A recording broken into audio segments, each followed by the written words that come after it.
Hi, இன்னைக்கு நம்ம இந்த கண்ட்ரி பீட் அப்படின்றது எப்படி வாசிக்கிறது நம்ம பார்க்க போகிறோம். இது யூஸ்வலாக இந்த 2/4 டைமிங்கில் வரும். நார்மல் 2/4 இது கொஞ்சம் டிஃப்ரெண்ட்டாக இருக்கும். ஆனால் அந்த கவுண்ட்ஸ் பார்த்திங்கன்னா மோஸ்ட்லி அதே கவுண்ட்ஸில் வரும். அந்த பீட்டை பற்றி தான் இன்றைக்கி நம்ம பார்க்க போகிறோம். அவங்க வீடியோக்குள்ளே போகணும்.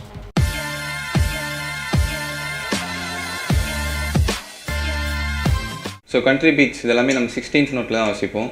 1E அண்டா, 2E அண்டா, 3E அண்டா, 4E அண்டா, இந்த கவுண்ட்ஸில் நம்ம வாசிப்போம். இந்த ட்ரம்மிங்கை பொறுத்தவரை அசென்ட்னு சொல்லுவாங்க. அசென்ட் நம்ம எங்கே பண்ணுறோமோ அது நம்ம பண்ணலாம். ஆசென்ட்ன்றது ஒன்றுமே இல்லை. நம்ம யூஸ்வலாக ஒரு கவுண்ட் இப்படி வாசிக்கிறோன்னா 1E அண்டா வாசிக்கிறேன். அந்த மாதிரி வாசிக்கும் போது அந்த 1E அண்ட் அந்த ஆண்ட் வர இடத்துல மட்டும் நம்ம அசென்ட் கொடுத்து வாசிப்போம். ஸோ அசென்ட் கொடுக்கும்போது எப்படின்னா, நம்ம நார்மல் இந்த லெவலோட அசென்ட் கொடுக்குற நோட் வந்து கொஞ்சம் வால்யூம் ஜாஸ்தியாக 1E அண்ட் அந்த ஆண்டில் மட்டும் நம்ம அசென்ட் கொடுப்போம்.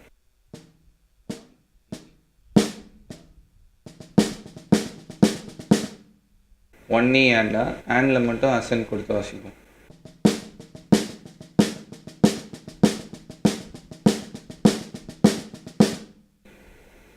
ஸோ இதுதான் இந்த பீட்டு. இப்போ நம்ம எப்படி வாசிப்போம்னா 1E அண்டா, 2E அண்டா, 3E அண்டா, 4E அண்டா. ஸோ இந்த 1E அண்டா, ஸோ எல்லாத்துலேயுமே அந்த ஹேண்ட் வர இடத்துல மட்டும் அசென்ட் கொடுத்து நம்ம வாசிப்போம்.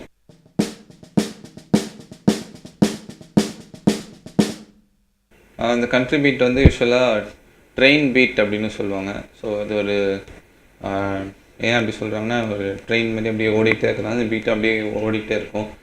அது கொஞ்சம் அந்த 2/4 சாங்ஸில் நம்ம அப்ளை பண்ணலாம். நம்ம நார்மலாக 2/4 பார்த்துருப்பீங்க, அதே கவுண்டில் தான் இது வரும்.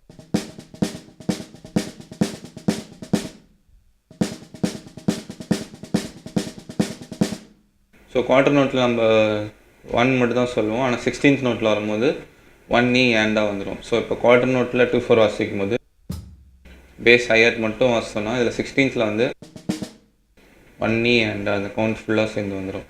ஸோ நீங்கள் குவார்ட்டர் நோட்டில் 4 பார் 2/4 வாசிக்கிறதுக்கு இதில் 4 பார் 16th நோட்டில் வாசிக்கிற கணக்கு வரும். இப்போ நம்ம 4 பார் 2/4 குவார்ட்டர் நோட்டில் வாசிட்டு 4 பார் 16th நோட் வாசித்து பார்ப்போம்.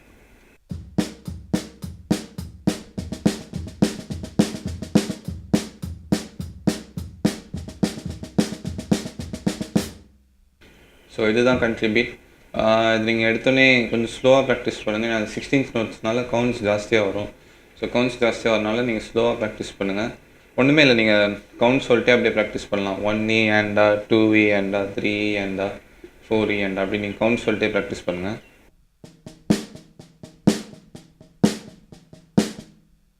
முக்கியமாக சொல்லணுன்னா, அந்த அசென்ட் கொடுக்குற நோட் மட்டும் நீங்கள் நல்லா ப்ராக்டிஸ் பண்ணணும். ஏன்னா இதில் அசென்ட் கொடுக்காம எல்லா நோட்டுமே நான் அசென்ட் கொடுத்தே வாசித்தேன்னா எப்படி இருக்குன்னு பாருங்கள். அது அந்த டிஃப்ரென்ஸே இருக்காது, அந்த ஃபீலும் வராது.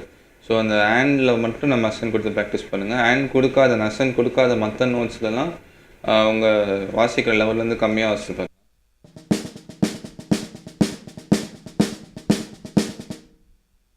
ஓகே, இப்போ நம்ம ஃபுல்லாக ஒரு 16 பார்ஸ் நம்ம இந்த பீட்டோடு சேர்ந்து ஃபில்லோடு சேர்ந்து எப்படி இந்த பீட் வருதுன்னு நம்ம இப்போ வாசித்து பார்க்கலாம்.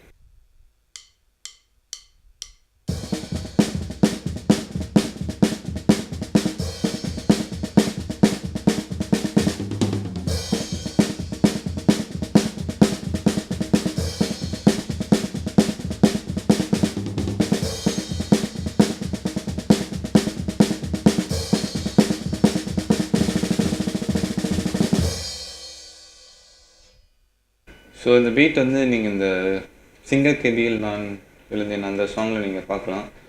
அதில் அந்த லாஸ்ட்டில் எல்லா ஸ்டான்ஸாக முடிஞ்சு திருப்பியும் அந்த சிங்கர் கேபியில் நான் எழுந்தேன் அது பாடும்போது நீங்கள் பார்க்கலாம். அந்த இடத்துல இந்த பீட் யூஸ் பண்ணியிருப்பாங்க. லாஸ்ட் அந்த எண்டில் போய் கேட்டு பாருங்கள், அந்த பீட் வரும்.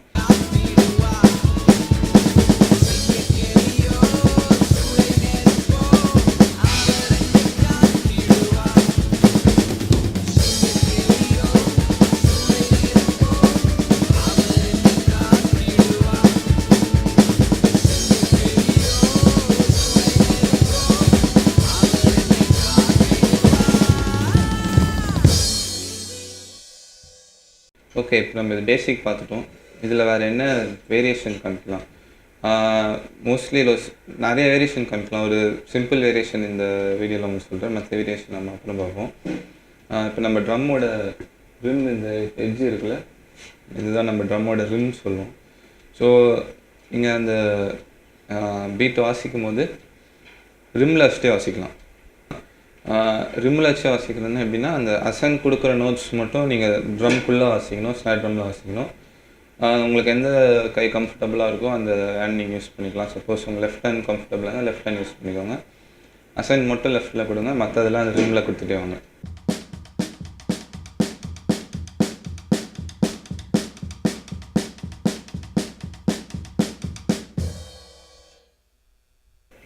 நீங்கள் இந்த மாதிரி ப்ராக்டிஸ் பண்ணுங்கள். இதுலேயே நிறைய இன்னும் வேரியேஷன் காமிக்கலாம். இந்த இருக்கிற மற்ற வேரியேஷன்லாம் நம்ம நெக்ஸ்ட் வீடியோவில் பார்ப்போம். இந்த வீடியோ உங்களுக்கு யூஸ்ஃபுல்லாக இருந்திருக்கும். ஸோ இந்த பீட் நோட்ஸில் எப்படி வரும் அப்படின்னு ட்ரை பண்ணி பாருங்கள். ட்ரை பண்ணி பார்த்துட்டு கண்டிப்பாக என்னோடய மெயில் ஐடி அனுப்பிச்சு விடுங்க, நான் அதை பார்க்குறேன். ஸோ இது எல்லாமே ஒரு லேர்னிங் தான். உங்களுக்கு என்ன தெரியுதோ நீங்கள் அதை ஷேர் பண்ணுங்கள், எனக்கு என்ன தெரியுதோ அதெல்லாம் நான் ஷேர் பண்ணுறேன். ஸோ எல்லாமே நம்ம கற்றுக்கிறது தான். ஸோ இந்த வீடியோ உங்களுக்கு யூஸ்ஃபுல்லாக இருந்திருக்கும். ஸோ நெக்ஸ்ட் வீடியோவில் இன்னொரு புது டாப்பிக்கோட நம்ம பார்க்குறேன். ஸோ அதுக்கு முன்னாடி இந்த வீடியோ முடிக்க போது கொஞ்சம் இந்த பீட்ஸ் வேறு வேரியேஷன் எப்படிலாம் வாசிக்கலாம்னு வாசி காமிக்கிறேன்.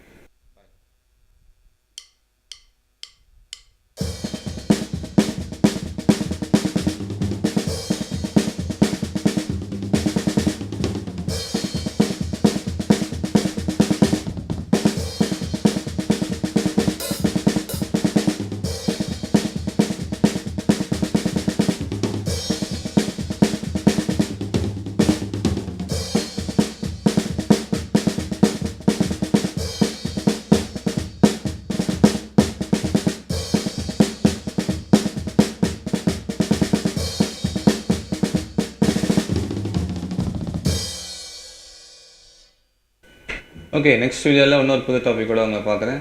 பாய்.